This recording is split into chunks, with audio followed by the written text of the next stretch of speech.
Part 2, Chapter 6, Gethsemane, the Garden of Grief. And when they had sung a hymn, they went out into the Mount of Olives. Then said Jesus unto them, Ye shall all be offended because of me this night. For it is written, I will smite the shepherd, and the sheep of the flock shall be scattered abroad. But after that I am risen again. I will go before you unto Galilee. But Peter said unto him, Though all men shall be offended because of thee, yet will I never be offended. Jesus said unto him, Verily, I say unto thee that this day, even in this night, before the cock crow twice, thou shalt deny me thrice. But he spake the more vehemently, If I should die with thee, I will not deny thee in any wise. Likewise also said they all. And when they came to a place which was named Gethsemane, and he saith to his disciples, Sit ye here while I shall pray.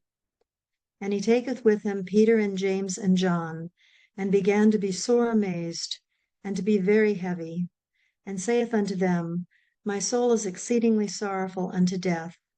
Tarry ye here and watch. And he went forward a little, and fell on the ground, and prayed, that if it were possible, the hour might pass from him.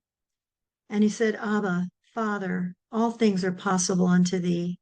Take away this cup from me. Nevertheless, not what I will, but what thou wilt. And he cometh and findeth them sleeping, and saith unto Peter, Simon, sleepest thou? Couldst thou not watch 1 hour? Watch and pray, lest ye enter into temptation. The spirit truly is ready, but the flesh is weak. Mark 14:26-38. In the foregoing gospel narrative, we have one of the saddest and most difficult of the experiences of the Christian mystic outlined in spiritual form. During all his previous experience, he has wandered blindly along, that is to say, blind to the fact that he is on the path, which, if consistently followed, leads to a definite goal, but feeling also keenly alert to the slightest sigh of every suffering soul.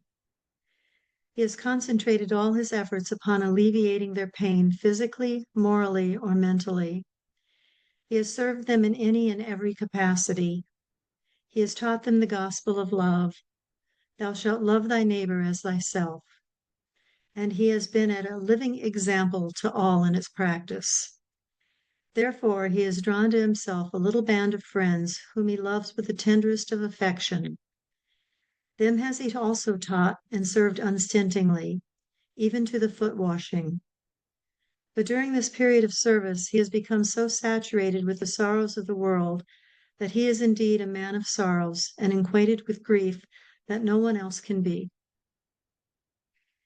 This is a very definite experience of the Christian mystic, and it is the most important factor in furthering his spiritual progress.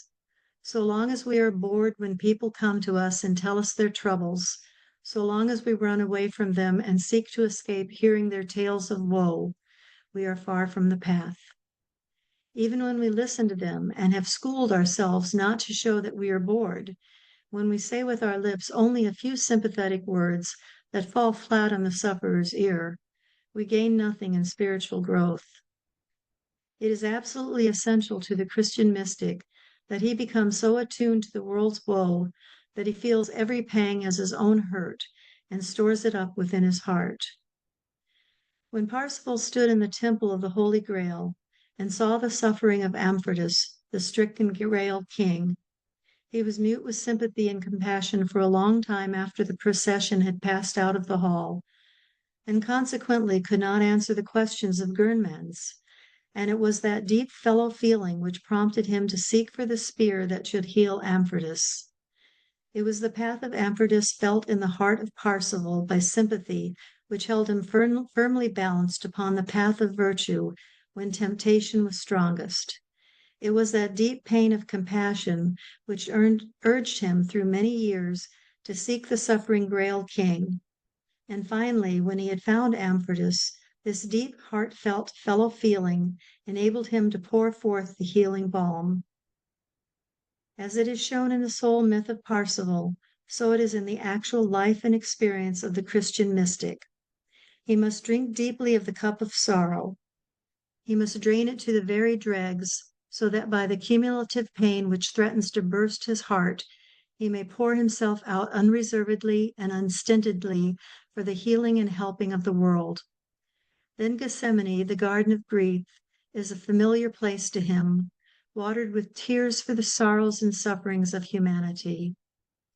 But through all his years of self-sacrifice, that little band of friends had been his consolation. He had already learned to renounce the ties of blood. Who is my mother and my brother?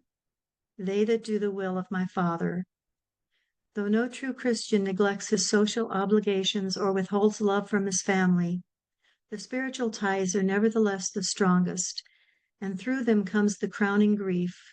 Through the desertion of his spiritual friends, he learns to drink the dregs of the cup of sorrow. He does not blame them for the desertion, but excuses them with the words, "The spirit is indeed willing, but the flesh is weak." For he knows by his own experience how true this is. But he finds that in the supreme sorrow they cannot comfort him, and therefore he turns to the only source of comfort, the Father in heaven.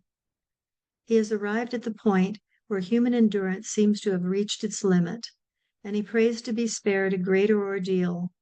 But with a blind trust in the Father, he bows his will and offers all unreservedly. That is the moment of realization.